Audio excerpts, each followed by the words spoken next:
Shri PR Sivasankar ഇപ്പോൾ രാജസ്ഥാനിലെ ബൻസ്വാദയിൽ പറഞ്ഞ കാര്യങ്ങൾ അലിഗഡിൽ പറയാതെ പോകുന്നു.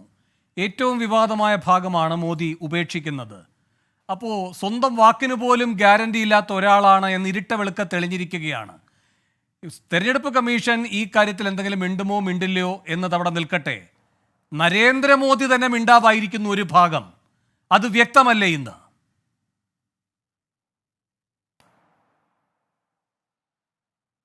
എനിക്ക് തോന്നുന്നത് വേണുവിന് ഒരുപക്ഷെ നരേന്ദ്രമോദി പ്രസംഗം മുഴുവൻ കേൾക്കാനുള്ള മാനസികമായ ശക്തി ഇല്ലാത്തതുകൊണ്ടോ താല്പര്യമില്ലാത്തതുകൊണ്ടായിരിക്കാം അദ്ദേഹത്തിൻ്റെ പ്രസംഗങ്ങൾ മുഴുവൻ കേൾക്കാത്തതും അതുകൊണ്ട് തന്നെ റിപ്പീറ്റ് ചെയ്യുന്നുണ്ടോ ഇല്ലെന്നും മനസ്സിലാകാത്തതും. അത് ഞാൻ തെറ്റു പറയുന്നില്ല.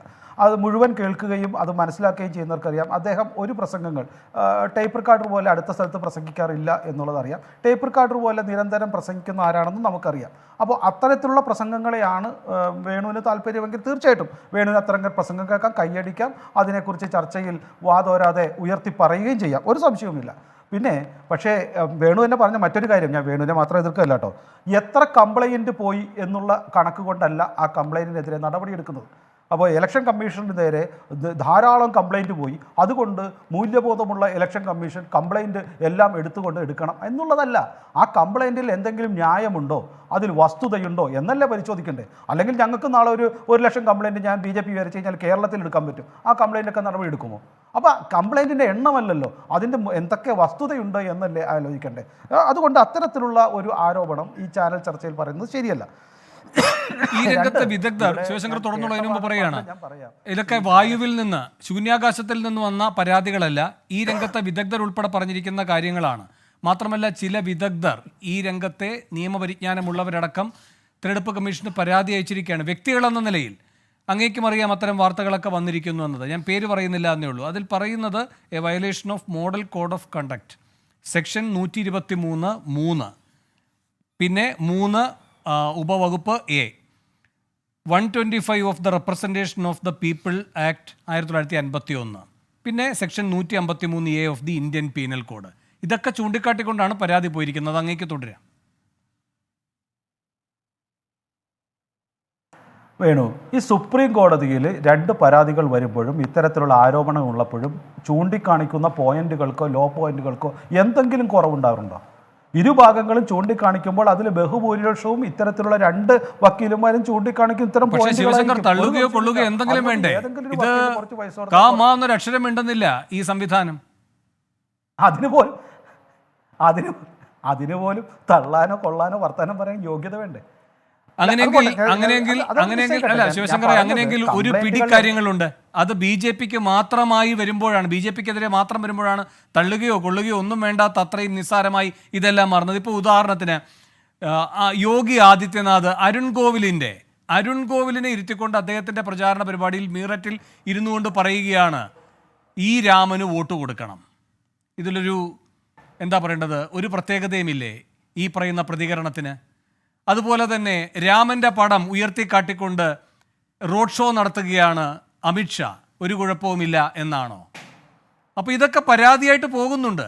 പക്ഷേ അങ്ങ് പറഞ്ഞതുപോലെ ഇത് പരാതിയായിട്ട് പോലും പരിഗണിക്കേണ്ടതല്ലാത്ത നിസ്സാരമായി തോന്നുകയാണ് ഈ ഇലക്ഷൻ കമ്മീഷന് എങ്കിൽ ആ ഇലക്ഷൻ കമ്മീഷനെ നിസ്സാരമായി കാണുക ആണ്, അത്തരം വിമർശനങ്ങൾ ഉയരുകയാണ്. അത് യാദൃച്ഛികമല്ല. അല്ല വേണു, ഇപ്പോൾ ഇവിടെ നിന്ന് തന്നെ കേരളത്തിൽ ഇത്തരത്തിലുള്ള ഒരു വർഗീയ പരാമർശം വെച്ചുകൊണ്ട് സുപ്രീം കോടതി വരെ പോയ ഒരു പരാതി നമുക്കറിയാം, സ്വരാജിൻ്റെ കേസ് കേട്ടി. അപ്പോൾ അത്തരം പരാതികൾ ഉന്നയിക്കുമ്പോൾ അത് രാമൻ്റെ പേര് പറഞ്ഞു, അങ്ങനെയാണെങ്കിൽ ജോസഫിൻ്റെയും മറ്റുള്ള ഒരു പേരും പറയാൻ പറ്റില്ലല്ലോ. ഇപ്പോൾ എനിക്ക് വരെ തെരഞ്ഞെടുപ്പിൽ നിൽക്കാൻ പറ്റില്ല. ശിവശങ്കർ എന്നൊക്കെ പറഞ്ഞാൽ അതൊരു തെരഞ്ഞെടുപ്പിൽ ശിവനെ രൂചിപ്പിക്കുന്നതാണ് എന്നൊക്കെ പറഞ്ഞാൽ കഷ്ടപ്പെട്ടു പോകും. അപ്പോൾ അതൊക്കെ വെറും ബാലിശമായ കാര്യങ്ങളാണ്. അത്തരം ആരോപണങ്ങളൊന്നും നിലനിൽക്കില്ല. അതെല്ലാം ഇലക്ഷൻ കമ്മീഷനും കോടതികളും കാലാകാലങ്ങളിൽ പല രീതിയിൽ തള്ളിക്കളഞ്ഞിട്ടുള്ളതാണ്.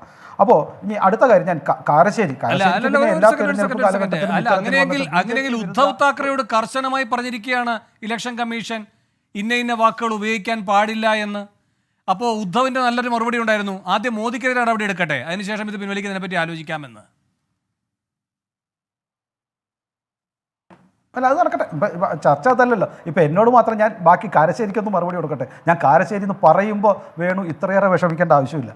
അദ്ദേഹം പറഞ്ഞത് അദ്ദേഹം വളരെ രസകരമായിട്ട് നല്ല ഭാഷ ഉപയോഗിച്ച് പറയുന്നില്ലെങ്കിലും ഇപ്പം എനിക്ക് തോന്നുന്നത് അല്പം ഓർമ്മക്കുറവുണ്ടെന്ന് തോന്നുന്നു പ്രായമായിരുന്നു. കാരണം അദ്ദേഹം പറയുന്നത് BJP താമര ലോട്ടസ് വിൽപ്പന, അത് BJP താമരയിൽ സരസ്വതിയെയും മഹാലക്ഷ്മി ഇരുന്നു കൊണ്ട്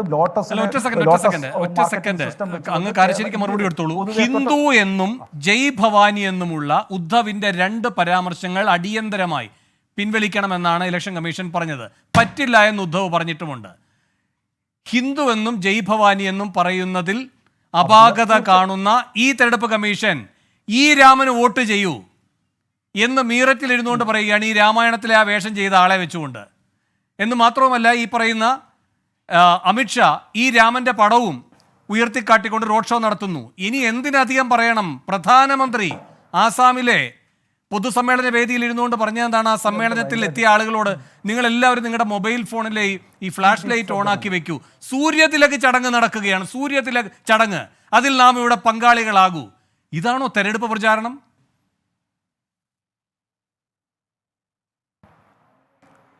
ഞാൻ ഭയങ്കര ഡിസ്റ്റർബൻസ് ഇതിനകത്ത് വരുന്നത് ഞാൻ കുറച്ചേ കേട്ടുള്ളൂ. എന്നാലും ഞാൻ പറയാം. ഞാൻ സൂര്യതിലകൻ്റെ കാര്യം പറയാം. അങ്ങനെയാണെങ്കിൽ ഇവിടെ ഈ തൃശ്ശൂർ പൂരം കൊളവാക്കിയതിന് ഇവിടുത്തെ സംസ്ഥാന തെരഞ്ഞെടുപ്പ് കമ്മീഷൻ നടപടിയെടുക്കേണ്ടത് ആർക്കെതിരെയാണ്? ആദ്യമായിട്ട് ഇവിടെ ഒരു അമ്പലത്തിൽ ഇത്തരത്തിലുള്ള ഒരു പരിപാടി നടന്നപ്പോൾ, തൃശ്ശൂർ ഒരു പൂരം നടന്നപ്പോൾ അത് തകർക്കുവാൻ ശ്രമിക്കുന്ന സംസ്ഥാന ഗവൺമെൻറ്റിനെതിരെ നടപടി എടുക്കണ്ടേ? അതും മതപരമായ ഒരു ഇടപെടലല്ലേ? ഒരു ഹിന്ദു സംഘടനയ്ക്ക് അല്ലെങ്കിൽ ഒരു ക്ഷേത്രത്തിൽ ഇത്തരത്തിൽ മതപരമായ ആചാരം നടത്താൻ പാടില്ല എന്ന് പറഞ്ഞിട്ടുള്ള, അല്ലെങ്കിൽ അതിനെ തകർക്കുവാൻ ശ്രമിക്കുന്ന ഈ കേരളത്തിലെ സർക്കാരിനെതിരെ നടപടി എടുക്കേണ്ടതല്ലേ? അപ്പോൾ അത് ഈ ഓരോരോ കാലഘട്ടത്തിൽ ഓരോരോ രീതിയിലുണ്ടാകും. ഞാൻ വീണ്ടും കാരശ്ശേരിയിലേക്ക് വരുന്നു. അദ്ദേഹം പറഞ്ഞ മൂന്നാമത്തെ തെറ്റ്, MLA-മാരെ വിലക്കെടുക്കുന്നു എന്ന കണക്ക് പറഞ്ഞുകൊണ്ട് BJP-ക്കെതിരെ പറഞ്ഞു. അതിൽ താമരയും അതുപോലെ തന്നെ ഓപ്പറേഷൻ ലോട്ടസ് എന്ന് പേരിട്ടു എന്ന് മറ്റുള്ള പത്രങ്ങൾ പറയുന്നതിന് BJP പറഞ്ഞിട്ടില്ല ഓപ്പറേഷൻ ലോട്ടസ് എന്ന്. കാരശ്ശേരി അത്തരത്തിലുള്ള കാര്യങ്ങൾ വിശ്വസിക്കുകയും ചെയ്യുന്നു. എന്നിട്ട് പറയുകയാണ് ഇത് ചരിത്രത്തിൽ ആദ്യമായിട്ടാണോ?